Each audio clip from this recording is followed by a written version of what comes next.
'Twas the night before Christmas 7 years ago, and Chris found himself reviewing a game he'd score pretty low. For it was the Grinch on the PlayStation 1. He'd tried playing for hours, but had found no fun. Frustrating and taxing gameplay, he had told no lies, so after reviewing that game, he went off to play GTA 5. But while running around hitting pedestrians with a bat, he'd remembered another Dr. Seuss movie about a cat in a hat. The movie was trash in its final cut, far too much adult humor, Mike Myers getting hit in the nuts. Surely the tie-in game would be more of the same, probably have repetitive gameplay and jokes that were lame. For years Chris avoided it, afraid of what he would see, until he saw it on Amazon, selling for $1.83. With that low entry point, he figured he'd take the plunge, and he thought to himself, who knows, it might be fun. So now you're probably thinking that the rant will begin, this game will be terrible, an abomination, a sin, but in a stunning surprise, as Chris will recount his plight, you're going to learn this game was actually alright. Hey everybody, and welcome back to the final day of the 12 days of ChrisBondmas. At long last, we are looking at The Cat in the Hat. I know a lot of you commented on the Grinch video asking if I'd look at this game, and honestly I couldn't tell if you guys were being serious or not, but here we are. Regardless, I figured the Grinch was part of the very first Christmas special I did on the channel, so The Cat in the Hat would have to be part of the next one. But first, we have to do some history. So The Cat in the Hat was published in 1957, the same year as The Grinch. But while The Grinch received his animated special only 9 years later, it took The Cat in the Hat 14 years before he got his own. However, I'm willing to bet that more people have seen The Grinch's special than The Cat's because, unlike The Grinch, it doesn't tend to be rebroadcasted on a yearly basis. In fact, as a kid, I think I might have watched this once in school and then never again. Not that it was bad, it was just as good as The Grinch from what I remember. It just kind of sucked that it wasn't tied into something that would easily allow rebroadcasting. I mean, when are you going to air the Cat in the Hat special? Regardless, after the release of the Grinch film in 2000, Universal quickly greenlit an adaptation of The Cat in the Hat. Early development had Randy Newman writing songs for the feature, but that was dropped when they were deemed inferior, and Tim Allen was supposed to play the cat at one point, but dropped out to work on a Santa Claus sequel, and so we got Mike Myers as his replacement. Which makes me wonder, would I have liked to have seen the original version of this movie? Randy Newman songs, that would have been interesting at least. Well, the final result of the movie was, well, yeah, it was a train wreck in every sense of the word. But we're not here to talk about that. We're here to talk about the game it's based on. So similar to the Grinch game, The Cat in the Hat chose to take a small moment from the film and expand upon it. Where the Cat game differs is in its execution, in that everything about this game is overly simplistic, creating a game that is functional, but not necessarily a blast to play. So the film kind of expands and changes a moment from the film, in which Conrad Doofus here stole the crab lock from the cat's box. Only here, Alec Baldwin has stolen it. And now he's traveling around Conrad and Sally's transformed house to steal all the magic that's spilled out of it. And that's pretty much it. In fact, there's actually no in-game cutscenes explaining this, just a short little intro video at the start that's barely animated, and then you get to it. So, I mean, if you've ever wanted to play a game where the main bad guy is Alec Baldwin, yay. And so your goal now is to enter the 10 levels and collect as much magic as you can, unlocking the rest of the house and getting back the lock. Apparently the game wants you to collect a certain number of these magic thingies, but trust me, that's not going to be a problem, as I'll elaborate on in a second. Also, I should note that the back of the box is a lying whore that says there's 20 levels, there are only 10, but they're counting the one bonus level in each of the 10 stages, which is only about like 2 minutes long, so yeah, I'm not counting that, that's cheap. All levels are in a 2.5D format, in which you're strapped onto a two-dimensional plane with 3D graphics. And each level has a bunch of collectibles for you to find. There's always the 1,500 thingies of magic, the 3 to 4 clapboards which unlock concept art from the movie, and finally there are 4 keys which unlock that bonus stage in each level. There's also arrows that point the way to the end of the stage, which means that when there are other paths with no arrows, you're most likely on your way to one of those collectibles. On the main path, you encounter enemies that totally fit the design of something from a Dr. Seuss book. There's even this push me, pull me thing here, and I'll give major props to the person that gets that reference.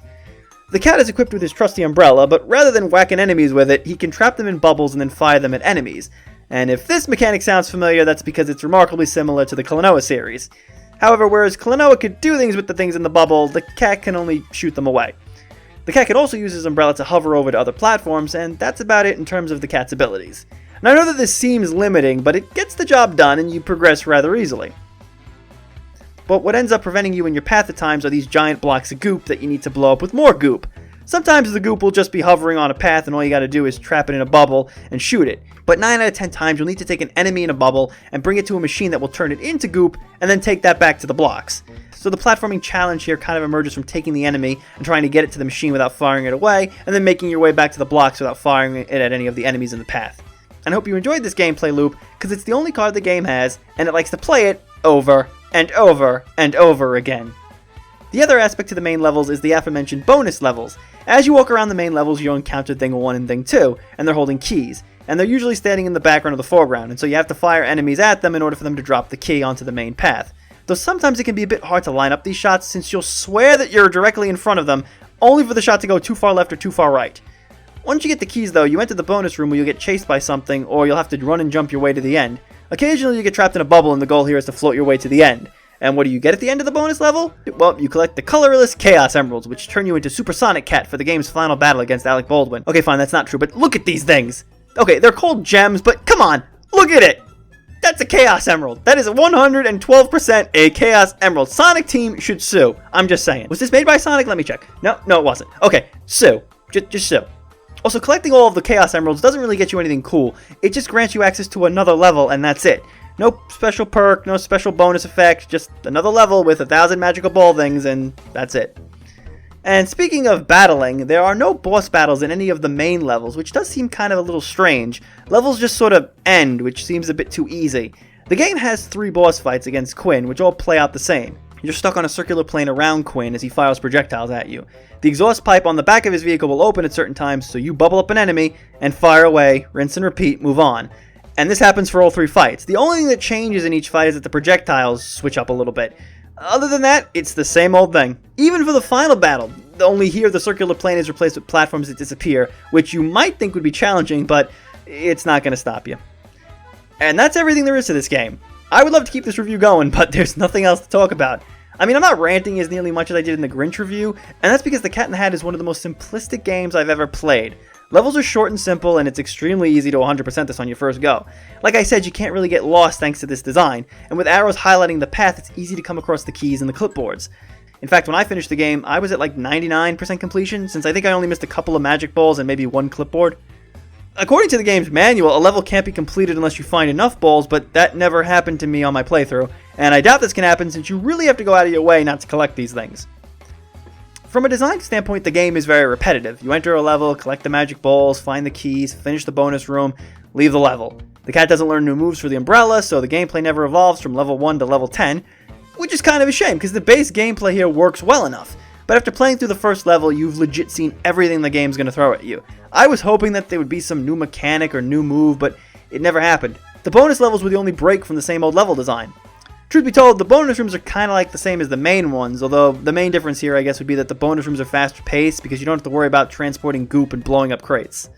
Presentation-wise, things are decent. Since there's only 4 character models in the game, they all look pretty well. The model for the cat is fine in-game, though for whatever reason, the model that was used in the final cutscene is friggin' terrifying. I know that the costume from the movie wasn't exactly top-notch, but Jesus, what the hell is going on here? I mean, I give it props since they nailed how the face on Myers' suit stood out from the rest of his body, but come on, you guys didn't have to make it look this much worse.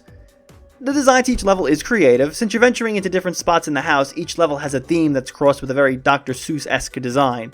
For example, the clock level, there's all these weird floating clocks. In the car engine level, there's these pipes and exhaust things that are all twisting and turning. The design really stands out. The music is passable, nothing that I could remember after turning the game off, but each track fits the level that you're in. The voice cast is slim here. The cat has the most lines by far, though thankfully the stand-in for Mike Myers is decent, and he never really crosses the PG-13 line with any joke. He mostly just shouts out dad jokes for the most part.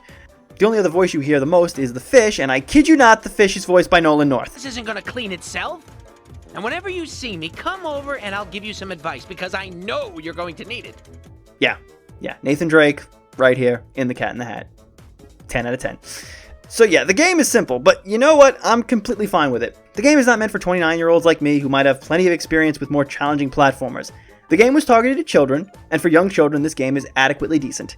My biggest complaint coming from the Grinch game was that it was a game aimed at children, yet strikingly the design was far too complex for any young child to get any enjoyment out of. The Cat in the Hat game functions well enough at the end of the day. The controls work, and it was never frustrating to play during my 4 hours with it. Though I wouldn't say I was having the time of my life with the game either. Like I said, after 3 levels, everything starts to blend and I got bored real fast, and I was starting to rush through the end of levels as fast as I could. A positive is that it's short and simple, and it didn't cause me half of the aggravation that the Grinch game did. I think that if the game had tried to add new moves and a few different level gimmicks, this would have been a much more engaging game. The way it is now, you're likely to become bored of it after a while, and you're definitely not going to have any reason to return to it. As a kid's game, it's harmless, and if you happen to know a kid who's obsessed with the Cat in the Hat, likes old PS2 games, and isn't a fan of more refined platformers, then I guess this is worth a look. Otherwise, there's not much here for anyone else. So, thank you guys for sticking around for the 12 days of ChrisBondmas. This was a ton of fun, and actually something that I had been planning for a long time. I actually had this idea 3 years ago, and I kept trying to do it every year since then. Every time, like in November or October, I would start drafting up some scripts and picking some games. Actually, some of the games that were on the channel in the last year and the year before that were games planned for this that I had footage for and a review made for. So I think, like, most recently, if anyone watched The Simpsons Hit and Run this year, that was supposed to be part of this last year when I was trying to do it. So that became a solo review, and I had to pick something else for the 12. Little fun facts as we ended off here. I was actually planning to review Star Fox Adventures for this series. I made a brief mention to that in the Nuts and Bolts review. I was starting that, and I realized it was going to drive me nuts, and so I don't think I'm going to come back to that right away. Maybe next year in the future we'll look at Star Fox Adventures. I need that to be its own thing because I need to sit with it and really take a break. I'm probably going to take a break, though, after this because, oh my god, 12 reviews was not fun. Granted, it was easy because I'm sort of got nothing to do with my time right now, so I had the time to do this, thankfully. So again, I hope you enjoy your holidays and you have a happy new year. I look forward to doing more videos next year, but we're gonna wait a bit. We're gonna take like a bit of a hiatus. Not too long. We'll come back to something. I'll probably start typing stuff, but I'm probably not gonna review stuff for a little bit of time here. Need a break. 12 reviews was a lot. It was a lot of 12-hour days. Anyway, thank you guys for watching. I hope you guys enjoyed this.